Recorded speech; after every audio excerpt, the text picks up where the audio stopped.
Ben ritrovati con il TG Flash di New Sicilia.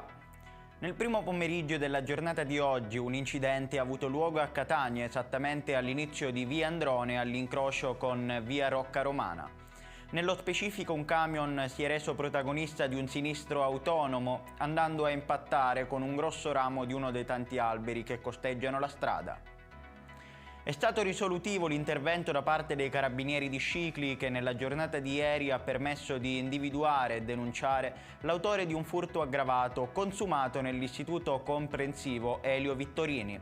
Il responsabile, un 26enne sciclitano, si sarebbe introdotto nell'edificio e in una mezz'ora avrebbe asportato 2 computer portatili e una cassa acustica per un danno complessivo di circa 2.000 euro.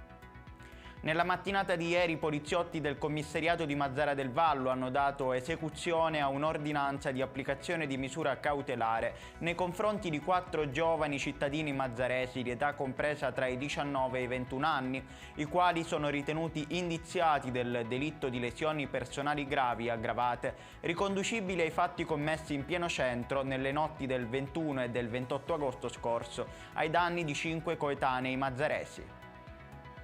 Punti luce riaccesi dopo il ripristino dei cavi di alimentazione che erano stati rubati. Si tratta dell'intervento di manutenzione completato da MG Energia che ha riacceso 22 punti luce lungo la bretella laterale di Viale Regione Siciliana in direzione Palermo nel tratto compreso fra via Maccionello e l'ingresso dell'ospedale Cervello. Ed è tutto per questa edizione, il prossimo appuntamento sarà questa sera alle ore 20.